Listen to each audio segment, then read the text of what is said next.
In just a few moments, The Man from Homicide, starring Dan Duryea. Henry J. Taylor, author, journalist, and ABC commentator, whose commentaries on world affairs are heard each Monday evening on ABC, is on a fact-finding tour of European countries. Periodically, Mr. Taylor takes trips abroad to examine activities at first hand. During the weeks he's in Europe, his Monday evening commentary, Your Land and Mine, will be broadcast each week from a different European capital. He speaks tonight from Heidelberg. So listen for Henry J. Taylor's penetrating analysis on Your Land and Mine. A Man from Homicide. According to Webster's dictionary, homicide is the killing of one human being by another. According to Lieutenant Lou Dana, it's the beginning of a dirty, dangerous job that doesn't end until the killer is found. I don't like killers.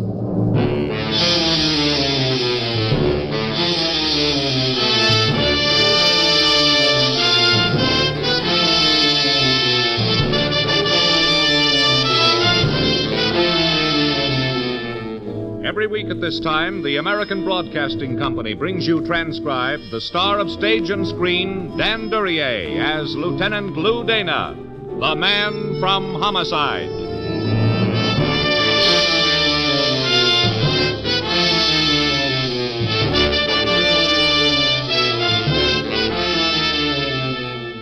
One way or another, people keep dying all the time. That interests doctors, insurance companies, and statisticians.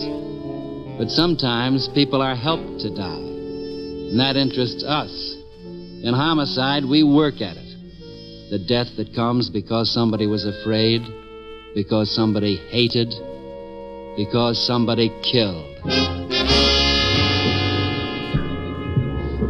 Pretty clear case of suicide, Lieutenant. The place was a pier jutting out into the bay. The time was 2 a.m. The occasion? You don't often get an eyewitness to suicide, Lou, but this time we've got one. A cop, too. The girl they'd fished out of the bay was young. At one time, she might have been pretty. But that time was before the waters of the bay got at her. Yes, sir, one of our men saw her go in. They were working on her with a pull motor. What they needed was a miracle. Yeah. Uniformed man was maybe 50 yards from her when he heard her scream. He started towards her. She was easy to see on account of the lamppost right near the spot she jumped from. By the time he got there, she was under. Lou? The sergeant was fat. Probably made getting clothes to fit him tough. I thought it was a good thing he didn't have to wear a uniform anymore. Lou! Sorry, Dave. I guess I was dreaming. Stick of gum, Pappy? No, thanks. Lou, okay if the boys remove the body? She's dead? Yeah, it's okay. All right, boys, get her out of here, huh? There was no identification on her, Dave? No. No labels on her clothes and no purse, huh? How about a hat? She was wearing one when she went in. Where is it? The hat? The hat. Well, I guess nobody bothered fishing for it. I want somebody to bother. Well, okay, Lou. I'll put a couple of the boys on it. But call it attention to detail, Dave. I don't like it. Don't like what? That girl dying the way she did? She was young, Dave. Pretty. Death by drowning hurts. She picked it for herself. Maybe. She was too alone, Dave. Suicides don't usually look for company. They don't bother dying incognito either. Well... Sure, I know. It could have been that way. Did you notice her hair, Dave? Was blonde. She'd had a permanent. Even the bay water didn't bother it much. A recent permanent. Nah, something's working on you. Yeah. Suicides are tired and worn, bitter sometimes. This girl's face was, untouched. She hadn't lived long, Dave. She hadn't lived much. Not nearly enough to find out what life was. Not nearly enough to ask for death. And Dave, she screamed. I went back to headquarters and waited. I wondered how it felt to breathe water instead of air. I wondered why any man chose to be in homicide. After a while, I stopped wondering and just waited. Lou? Yeah, Dave? No sign of the hat. You know, the bay is kind of big. Autopsy in yet? I got it. Thanks. Anything? Sure. She was drowned. Water in her lungs. Water that tested out as bay water. Well, that cleans it up, don't it? I don't know. Dave, get a hold of the cop or so I'll go in. Have him describe the hat to one of the lab men and have the lab man make a sketch of it. Sure, only Why? I'm trying not to believe that life's so lousy a girl like that wouldn't want it. Her clothes were cheap. It's been a warm night. Why was she wearing a hat? Maybe you got something there. A bad taste is what I've got. Get me that sketch, will you, Dave? If nothing else, it'll look good in her file.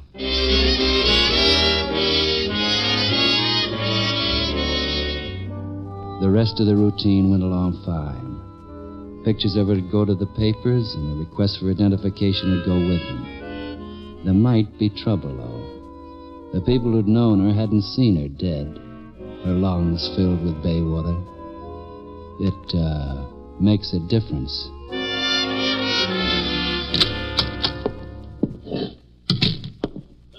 Here's your sketch, Lou. Thanks. Wow. This is quite a hat. Yeah. Designer must have just heard about the birds and the bees, not to mention the fruit. Elaborate and expensive. It's a wrong note, Dave. Too much hat. Oh, you're a stubborn man, Lou. Maybe the girl just blew a week's salary on that hat. Kind of a splurge. Just before she decided to die? Yeah. No one's come in to identify her, huh? Not yet. Not ever. You're guessing wild. No, I'm not. Why were the labels on her clothes removed? Dave, have copies of that sketch made.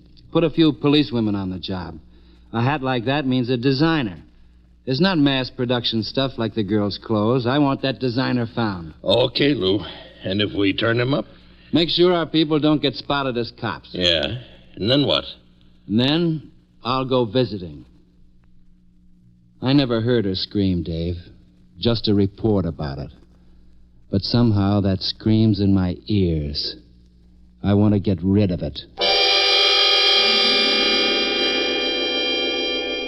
It took time, but the dead girl had all the time there was. Finally, I got an address. And a name. The name was printed large in gilt letters on a shop window. It read Vogue Millinery. Underneath, in small letters, Martha Wayne. I went in. Hello. Hello. I rather like to have a man stop in. I get so tired of... Well, women are fine. They're the ones who buy my hats mostly, but... Oh, you did want to see me about a hat. I did. You're, Mrs. Wayne? Miss Wayne. You design all these hats? Yes. Guilty as charged. They're manufactured here? Manufactured is such a large word. They're made here. I usually have someone help me. Oh, isn't that a lot of work? Well, not really. You see, I make only one of a kind. Not very many at that. Then, any hat bought here... Would be absolutely unique. You're thinking of surprising your wife.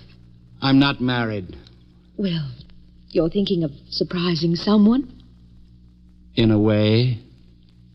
I have a picture here. Oh? Look at it. I see. Oh, she's very pretty, of course, but the photograph isn't terribly good, is it? I mean, well, it looks distorted. Maybe. You, don't recognize her? Recognize? Oh, she must be a celebrity, and I'm very stupid, but... No, I don't recognize her. No, she's no celebrity. She bought a hat here. She did? That's why I thought you'd recognize her. Oh, I have a very bad memory for faces. Now, if you showed me the hat she bought... I've got a sketch that might help. Take a look at it. You're quite an artist, aren't you? This is one of your hats? Oh, I think so. Your friend told you she bought it here? No. Well, then however You did put you... labels in the hats you make, don't you? Of course. I'm terribly dense. All you had to do was look inside the hat. You keep records of the sales you make? Well, naturally. The kind of clientele I have. And besides, there's so many taxes we have to pay. I want the name of the girl you sold that hat to. Her name? But if she's a friend of yours... I didn't say that. Well, no, but I assume I'd that... like her name. I'm sorry. I don't think I can give you that information.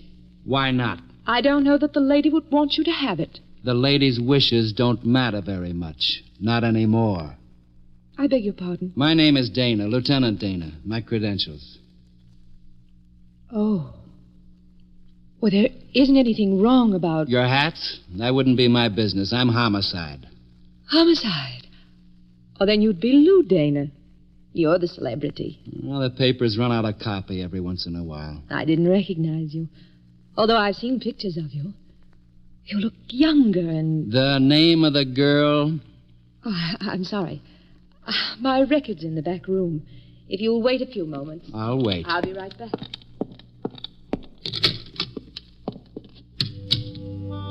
It was a long distance from the cold waters of the bay to the warm, perfumed shop where Martha Wayne made hats. I wondered how the dead girl had got from one place to the other. It kept me from wondering about Martha Wayne and the things that had nothing to do with death. Martha Wayne was taking a long time. Too long a time. Miss Wayne? Miss Wayne?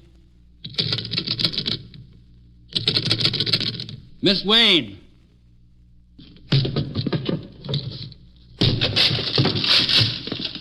There was a back room. It held a couple of sewing machines, odds and ends of equipment, a desk, a chair, and an open window.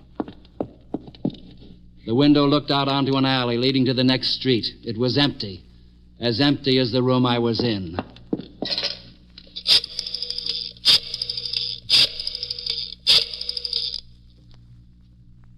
Lieutenant Dana, I want an address for a Martha Wayne. She's not in the phone book, but she runs a hat shop on Miller Avenue. Yeah, that's right. Sales tax people that have it. Make it fast and call me here. The number's Arden 48747. I'm in a hurry, and I don't know why.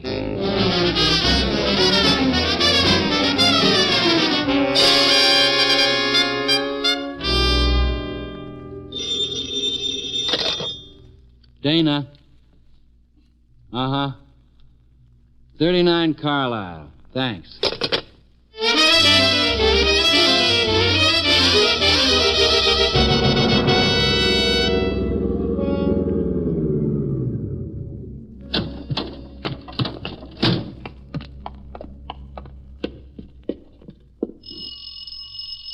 The house was an old brownstone.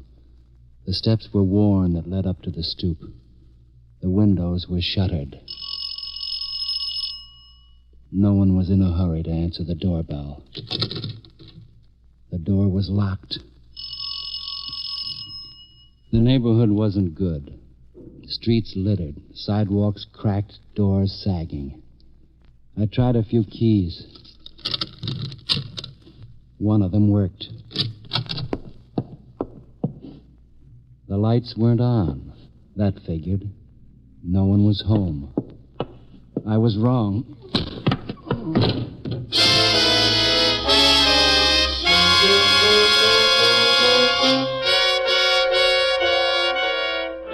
For a while, I felt fine. Things were soft and dark and warm. Nothing mattered. That was the way it would be when you died, I thought lazily. But I was wrong. It didn't last. Light came back, and sound, and pain. Lou. Oh. Lou. Oh. Lou, wake up, will you? Lou. Hmm? Wake up. What? Oh. Oh. Hello, Dave. Oh, you had me worried. I seem to be lying down. Yeah. On the floor. Dirty floor. Help me up, Dave. Okay. Thanks. For a minute there, I was scared. Nobody kills Dana. Now, that could be wrong. Sure, but I don't want to know about it. Why did you... phoned in for this address, and you didn't check in. I got worried. How long It's is it? 11, Lou. 11? Yeah. I must have been out for a good 4 hours. Correction, a bad 4 hours. Yeah. Dave, did you see anyone when No. Now, let's go look through the rest of the house. Now, you feel all right? I feel lousy. We'll look anyway. For what? A dark-haired girl named Martha Wayne. A girl who runs a hat shop. Right now, maybe. Just a girl who runs.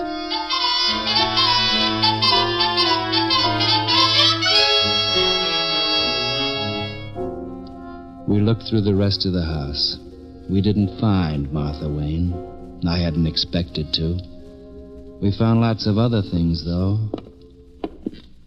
Well, that's it, Lieutenant. That's it. House full of antique furniture, old silver, paintings. Very high class. Very expensive. Also too much. A lot too much. Yeah, not a house for a family to live in. A warehouse, Dave. What I was thinking. A warehouse for stolen goods. We'll get the burglary detail on it. They'll love us for finding the merchandise. Now, what does all this make Martha Wayne, Lieutenant? A receiver of stolen goods. At best. And at worst? A killer.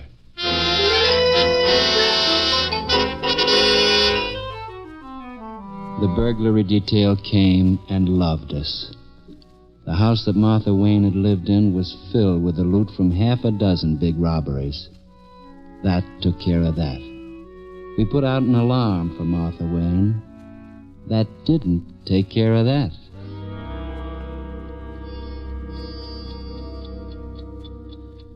What's that thing you're fiddling with? Oh, this? Yeah. It's something I picked up in the room Martha Wayne lived in. It's a medal, Dave. Medal? Yeah. She'd been a Girl Scout. Also a senior lifesaver. What flavor? Trying to be funny. Relax, Pappy. I don't bite. I hope that's for me. Dana here. Yeah? Uh-huh. Yeah. Good. Thanks a lot. Goodbye. What was that? Burglary detail. Good old routine. The cop's best friend. Yeah. I'm not only getting fatter, I'm getting stupider. They've been worried about a cat named Barlow. A lot of burglaries bore his trademark the last few months, and they haven't been able to get anything on him, though. Well, what good is that? I don't know yet. I'll go ask Barlow. But if burglary already worked on They him... were gentle. All they had to worry about was stolen property.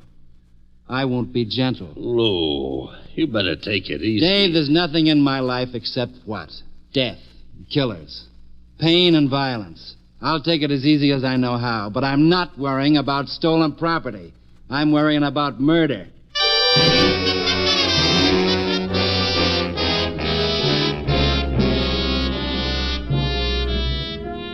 Burglary had mentioned the yellow disc. It turned out to be a saloon with a girl singer, an out-of-tune piano, and a tough doorman. Yeah? I'm coming in.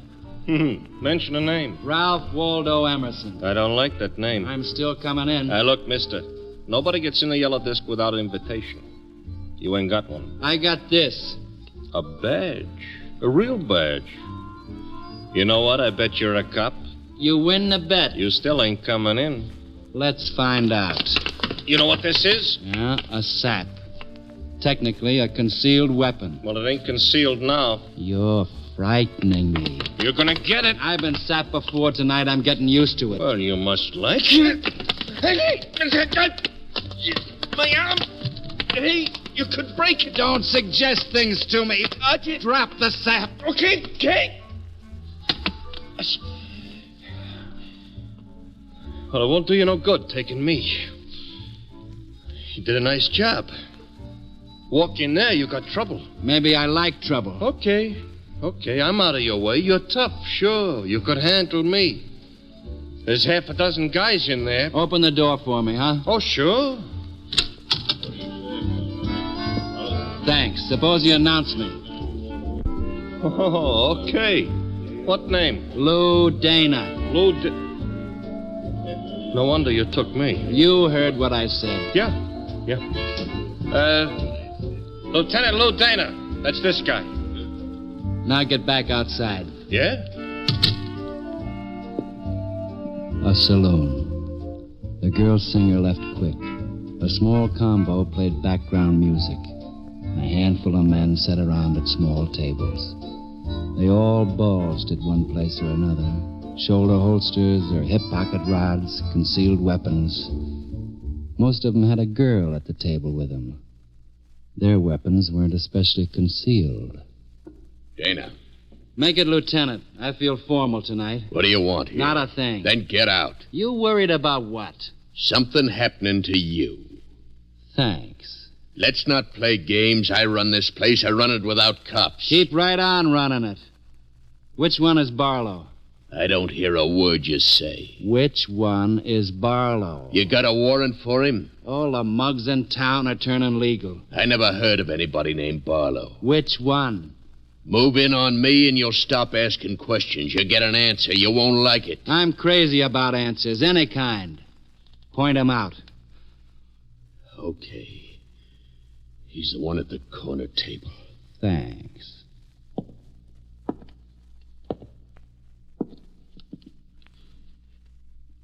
Hello, Barlow. Hello. Let's go for a walk. Okay. You're coming easy. Why not? I wouldn't know. How about your little playmates? You must have been reading the papers about you. Convenient. Come on. Since when you doing burglary, Lieutenant?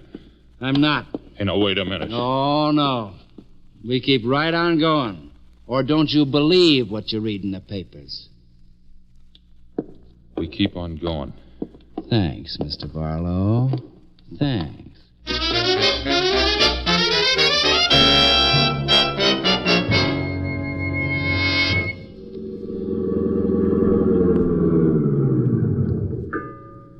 Hey, what are you stopping here for? This time of night, I'm crazy about the bay. Get out. I ain't interested in sightseeing. Get out. Okay, but under protest, see? Under protest.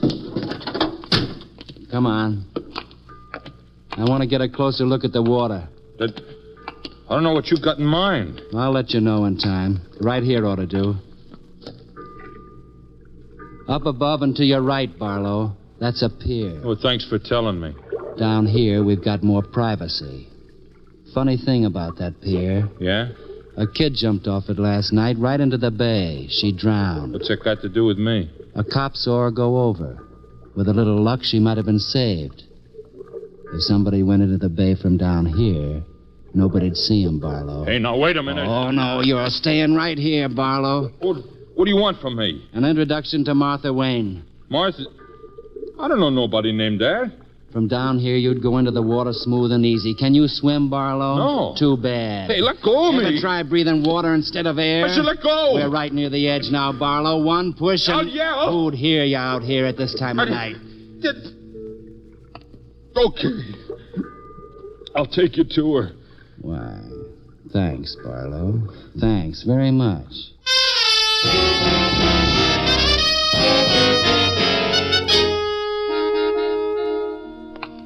I don't know what you think you're doing. Very simple. You're a burglar. Martha Wayne's a fence. You steal the stuff, she disposes of it. The millinery store's a front. Oh, that's guessing. And besides, what's it got to do with homicide? That's what we're going to find out. Knock, Barlow. Okay. Who is it? Barlow. What do you We're both coming in, Miss Wayne. Lieutenant Dana. You remembered. You're not an easy man to forget, Lieutenant. Thanks. This, apartment's a lot nicer than the brownstone. What brownstone? You're listed as the owner. But there's no law against having more than one place to live. Tonight, everybody's quoting the law to me. Why did you bring Barlow here? He brought me. I had to. He would have drowned me. Shut up. Okay, I'll shut up. You were really anxious to meet me, weren't you? I still want the name of the girl who bought that hat from you. You're very persistent. So? Why not forget her, Lieutenant? Wouldn't be hard. I'd help. All this for a burglary rap? That's an act, Lieutenant, isn't it? Because you do respond when I'm close to you, like this. I respond all right. I remember the kid who went into the bay. The kid who what? Last night, a girl wearing one of your hats jumped into the bay. A cop on duty heard her scream and looked around. She was near a lamppost. He saw her go over. Well, that's very sad, but... It's more than sad. It's murder. Murder? But you yourself just told me she jumped in. She did. But she wasn't the one who died. She wasn't the one who... You're confusing me. No, I'm not. You run a millinery store. In that store, you have an assistant. Let's suppose that assistant is a girl. A girl who finds out by accident what your business really is. A receiver of stolen goods. Suppose that girl is young, naive. Tells you she's going to inform the police. What would you do? You're the one who's supposing all these things. You'd have to make sure she wouldn't go to the police. One way would be to murder her. But that's dangerous. People get executed for murder. So, with a little help, Barlow's, for example, you get the girl down to the bay and drown her. That would be murder anyway. Besides, the policeman saw her jump by herself. You drown her in the bay, in the water underneath the pier. Then you go up on the pier yourself. You're dressed exactly the same way she is. You wait until a policeman's around, some little distance away. You pick out a place near a lamppost. Then you scream. The policeman sees you. He starts towards you, but you jump into the water. The harbor detail dredges, comes up with the body of a drowned girl. The policeman would swear it was the same girl he'd seen go over. It wasn't. Very, very clever, Lieutenant. But only a guess. You could do it. You were a senior lifesaver. You swim well. The dead girl was already in the water under the pier. You hit the water, you swim away, climb out of the bay a few hundred yards from the pier. A perfect murder setup. A guess. Why would a suicide pick a lamppost? Why would a suicide scream before jumping? Not a guess. You'll never be able to prove it. Barlow isn't a very strong character. He brought me to you, and he'll testify, hoping he might get away with a second-degree murder rap. Won't you, Barlow? Well, she did it all. I didn't know what she was planning. You see? I have nothing to say. No, you haven't. Not anymore. Not in this life. And it all came from a hat. The hat that was wrong. But the dead girl was blonde. You're brunette, Miss Wayne. You had to wear a hat for a masquerade. That hat will hang you.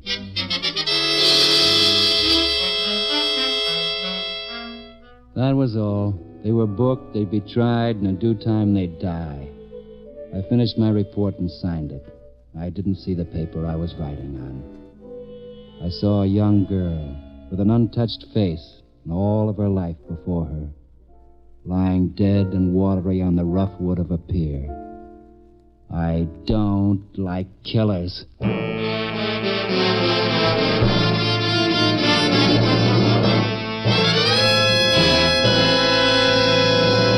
You have just heard another in a transcribed series starring Dan Duryea as the man from Homicide. The Man from Homicide is written by Lou Vitties, directed by Dwight Hauser. This program came to you from Hollywood. America is sold on ABC, the American Broadcasting Company.